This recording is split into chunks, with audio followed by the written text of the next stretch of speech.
Wheatstone bridge. क्या होता है बैलेंस व्हीटस्टोन ब्रिज?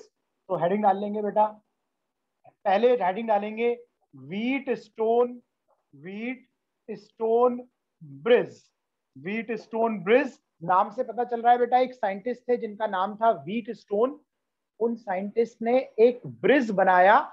कौन सा ब्रिज बनाया? एक सर्किटल ब्रिज बनाया, सर्किट का ब्रिज बनाया, और उसके करंट के डिस्ट्रीब्यूशन को यहां पर रिप्रेजेंट किया। कैसे रिप्रेजेंट किया वो मैं आपको पूरा डिटेल में बताऊंगा बेटा। सबसे पहले इसकी कंस्ट्रक्शन के बारे में हम समझ लेते हैं। कंस्ट्रक्शन क्या है बेटा इसकी, ये समझ लो पहले। तो यहां पर लिख लो पहले इसमें बेटा, it consist of four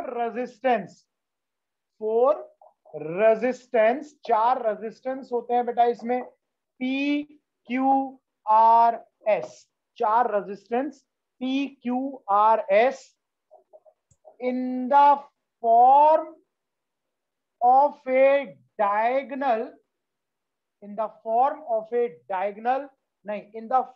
of a square, not diagonal, in the form of a square A B C D. A B C D एक स्क्वायर है जिसमें चार साइड होंगी बेटा। एक साइड रिप्रेजेंट होगी पी से, एक क्यू से, एक आर से और एक एस से। ठीक है, P Q R S, in which along one diagonal we connect, क्या कनेक्ट करते हैं बेटा? we connect a sensitive galvanometer and across another diagonal we connect a source of EMF E। EMF की एक सोर्स कनेक्ट कर देंगे, एक की भी लगा देंगे तो लगा सकते हैं बेटा, कोई ऐसी दिक्कत वाली बात नहीं है। तो क्या करें, देखो कंस्ट्रक्शन देख लो पहले इसकी। P Q R S, एक डायगोनल हो गया बेटा, ए बी सी डी, एक स्क्वायर हो गया हमारे पास ए बी सी डी। इस स्क्वायर की एक साइड हो गई P, एक Q, एक R, एक S, एक डायगोनल B से C तक, ये आपका गैल्वेनोमीटर लगा है, और एक डायगोनल जहां हम लगा देंगे एक बैटरी की के साथ। बस ये आपका बन गया बेटा क्या?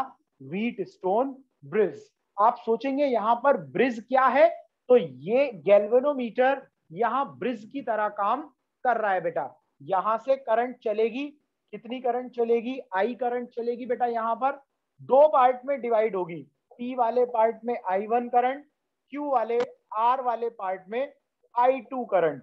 यहां से करंट गई बी पॉइंट पर। अब देखो दो रास्ते बन गए, एक रास्ता जो कि बी के थ्रू होता हुआ जा रहा है सी पर, एक रास्ता जो डी के थ्रू होता जा रहा है सी पर। हमने रास्ते में बना दिया एक ब्रिज। ब्रिज मतलब करंट बी से डी की तरफ जा सकती है, डी से बी की तरफ भी जा सकती है बेटा। दोनों पार्ट में करंट फ्लो कर सकती है।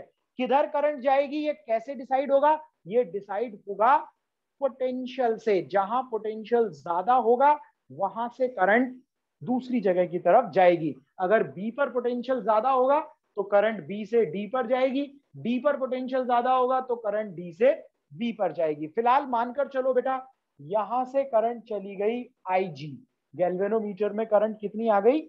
आई जी करंट आ गई। तो क्यू वायर में करंट कितनी बच गई? I1 माइनस आई जी। क्यू वायर में करंट बच गई I1 माइनस आई जी, और यहां करंट आ गई IG। तो S वायर में करंट कितनी हो जाएगी बेटा? I1 plus IG।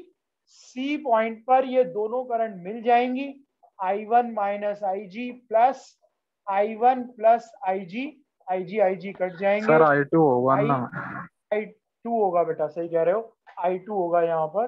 तो I1 प्लस I2 और I1 प्लस I2 किसके बराबर होगा? I करंट के बराबर होगा। जब आप स्विच को ऑन करेंगे इस तरह से करंट का डिवीजन यहाँ पर होगा। सोचकर बताइए बेटा, डिवीजन ऑफ करंट समझ में आ रहा है? तो फिर मैं इसकी कहानी आगे समझा दूंगा आपको। सोचकर बताइए यहाँ तक। बी से डिवाइड कैसे हुआ है? देखो, ए पर डिवाइड हुआ I1 और I2, ये बात समझ में आ गई।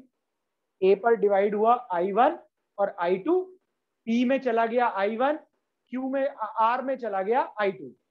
बी पॉइंट पर मैंने मान लिया पोटेंशियल ज्यादा है, किसकी कंपैरिजन में? डी की कंपैरिजन में। तो रेजिस्टेंस किधर की तरफ चला गया? करंट किधर की तरफ चला गया बेटा? डी की तरफ चला गया। करंट किधर की तरफ चला गया? डी की तरफ चला गया, नीचे की तरफ आ गया। कितना करंट चला गया? IG करंट चला गया बेटा। नीचे की तरफ कितना करंट आ गया? IG। क्यू वायर में कितना करंट जाएगा फिर? जब बी से IG करंट जी की तरफ चला गया तो क्यू की तरफ कितना जाएगा? I1 minus IG। I1 minus IG current चला गया बेटा। बताओ समझ में आया या नहीं आया? Yes sir. हाँ, बना लो फिगर इसकी।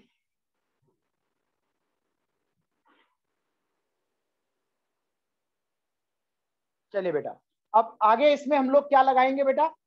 बैलेंस। इसमें हम व्हीट स्टोन ब्रिज की कंडीशन लगाएंगे according to Kirchhoff law. Kirchhoff law, Kirchhoff law क्या कहता है बेटा? एक लूप ले लो, ए बी डी ए। ध्यान से देखो बेटा, ए बी डी ए, एक लूप ले लिया मैंने, A B D A B D A loop में ए से चलेंगे V A minus I1 P minus IG G, इसका रेजिस्टेंस G मान लेंगे बेटा, plus I2 R is equal to VA। VA से VA कट गया तो हमारे पास आ गया I1 P minus IG G plus I2 R is equal to 0। ये फर्स्ट इक्वेशन आ गई बेटा, किरचॉफ लॉ की फर्स्ट इक्वेशन आ गई। इसी तरह से लूप ले लेंगे बेटा B C D B. Loop ले लो बेटा B C D B. Sir minus I1 P होगा ना? माइनस I1 P होगा, हाँ माइनस होगा, ये माइनस आएगा, बिल्कुल सही। अब बी से चलेंगे बेटा VP minus I1 minus IG Q, I1 minus IG Q plus I2 plus IG S plus IG G is equal to किसके बराबर आएगा बेटा? VB के बराबर आ जाएगा। B से B कट जाएगा, minus I1 minus IG Q plus I2 plus IG S plus IG G is equal to 0। बताइए बेटा, यहां तक अगर कोई प्रॉब्लम हो तो बताएंगे मुझे। ये दो इक्वेशन बन गई, यहां तक प्रॉब्लम हो तो बताएंगे बेटा। आराम से देखिए, कोई प्रॉब्लम नहीं है। चलिए बेटा, कोई प्रॉब्लम नहीं है, यहां से देख लेंगे बेटा। फिर अब यहां पर हम एक कंडीशन अप्लाई करेंगे बेटा। कौन सी कंडीशन अप्लाई करेंगे? अगर ब्रिज बैलेंस हो, अगर ब्रिज क्या हो? बैलेंस हो। बैलेंस का मतलब क्या है? करंट जा रही है बी से बी की तरफ या बी से बी की तरफ। करंट जो है इस ब्रिज में या तो बी से डी जा सकती है या डी से बी जा सकती है। कब जाएगी? जब बी का पोटेंशियल हायर होगा तो बी से डी जाएगी, जब बी का पोटेंशियल हायर होगा तो डी से बी जाएगी। अगर अगर दोनों का पोटेंशियल बराबर हो जाए तो गैल्वेनोमीटर में कितनी करंट जाएगी बेटा? 0 सर। नहीं होगी, बिल्कुल सही बात। तो हम यहाँ क्या कहेंगे? हम यहाँ क्या कहेंगे? यहाँ क्या कहेंगे? मानसी कुछ पूछना चाह रहे हो बेटा? मानसी, चलिए बेटा नेक्स्ट देखेंगे। और बैलेंस व्हीट स्टोन ब्रिज, अगर ब्रिज बैलेंस हो बेटा, अगर बैलेंस व्हीट स्टोन ब्रिज हो तो पोटेंशियल बी का पोटेंशियल डी के बराबर होगा and no current flow through the galvanometer, no current flow through the galvanometer. इसका मतलब IG इज इक्वल टू 0 होगा बेटा। ये बैलेंस कंडीशन की, ये बैलेंस ब्रिज की कंडीशन है। VB is equal to VD और कोई करंट गैल्वेनोमीटर से पास नहीं होगी। अगर मैं फर्स्ट इक्वेशन में ये कंडीशन लगा दूं, फॉर फर्स्ट इक्वेशन के लिए -I1P -0 plus I2R is equal to 0 आ गया बेटा। I2R is equal to I1P और यहां से हमें क्या मिल गया, यहां से हमें मिल गया बेटा क्या, I2 upon I1 is equal to P upon R। Equation number 3, equation number 3। इसी तरह से फ्रॉम इक्वेशन सेकेंड इक्वेशन में IG की वैल्यू 0 रखेंगे बेटा, -I1Q plus I2S plus 0 is equal to 0, I2S equal to I1Q और I2 upon I1 is equal to आ जाएगा बेटा Q अपॉन S। ये आ गई equation number 4। Equation number 4 most important derivation है बेटा, खूब आता है एग्जाम के अंदर। 4 number equation, from equation third and fourth के बिहाफ पर हम क्या कहेंगे बेटा, I2 अपॉन I1, तो यहां से आ जाएगा P upon R is equal to Q upon S, P upon R Q upon S, या फिर P upon Q is equal to R upon S, P upon Q R upon S। अगर ये condition होती है तो bridge balance होगा, अगर bridge balance होगा तो ये कंडीशन आएगी बेटा। ठीक है, तो ये आपसे एग्जाम में पूछा जाता है, कॉपी करेंगे।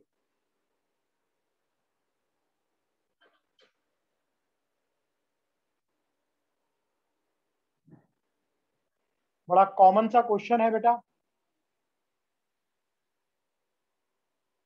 5 ओम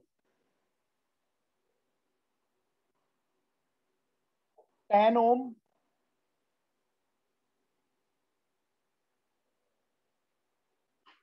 20 ohm 40 ohm 15 ohm, what is the net resistance between A and B? A और B के बीच में नेट रेजिस्टेंस बताइए।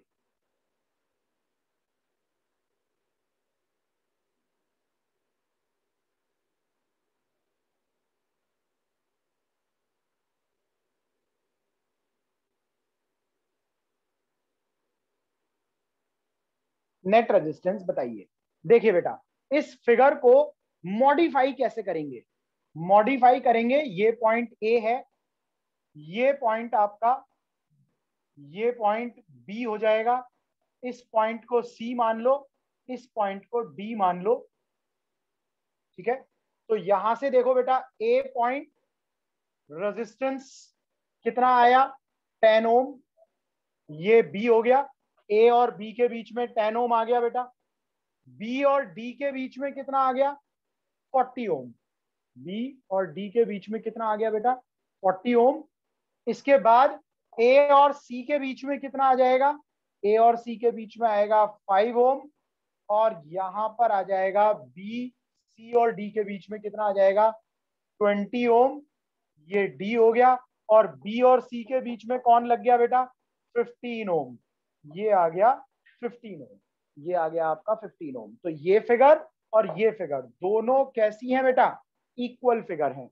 ये दोनों कैसी फिगर हैं, इक्वल फिगर हैं, इक्वलेंट फिगर हैं। आपको देखने में लग रहा होगा ये ब्रिज बन गया, wheat stone bridge, this upon this, ये P है, ये Q है, ये R है, ये S है। क्या ये ब्रिज बैलेंस है बेटा, P अपॉन Q कितना आ गया 10 अपॉन 4 और R upon S 5 upon 20, 10 upon 40, 5 upon 20, 1/4 1/4, ये दोनों आपस में इक्वल हैं। इसका मतलब ब्रिज कैसा है बेटा, बैलेंस है। ये ब्रिज बैलेंस है। बैलेंस है तो फिर हम कह देंगे कि जो बीच वाला रेजिस्टेंस है 15 ohm resistance carry no current, इसमें कोई करंट पास नहीं होगी। पूजा, इसमें कोई करंट पास बेटा नहीं होगी। किसमें करंट पास नहीं होगी, बीच वाले वायर में कोई करंट पास नहीं होगी। क्यों, क्योंकि दोनों पॉइंट का पोटेंशियल बराबर आ गया होगा, तीनों कंडीशन सेम है। तो इसको हम हटा देंगे बीच वाले वायर को, क्योंकि करंट पास नहीं हो रही है। 10 ओम, 40 ओम, 5 ओम और 20 ओम, बी और ए। क्या अब नेट रेजिस्टेंस निकाला जा सकता है बेटा, क्या इसका नेट रेजिस्टेंस आ सकता है, बताएंगे जरा चिरंजीव, बताओ बेटा।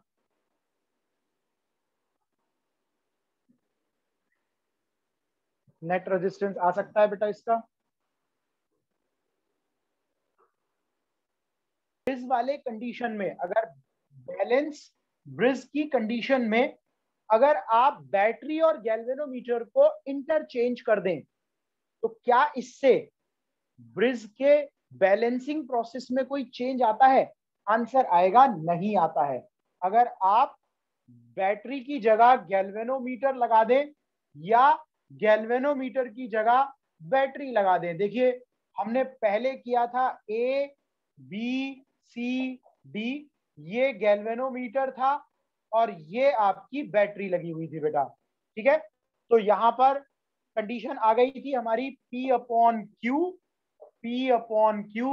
R upon S, balance bridge की कंडीशन थी P upon Q R upon S, ठीक है बेटा। ध्यान रखिएगा, अगर मैं सब कुछ चीजें सेम रखूं, सब चीजें सेम हो, सारी चीजें सेम हो,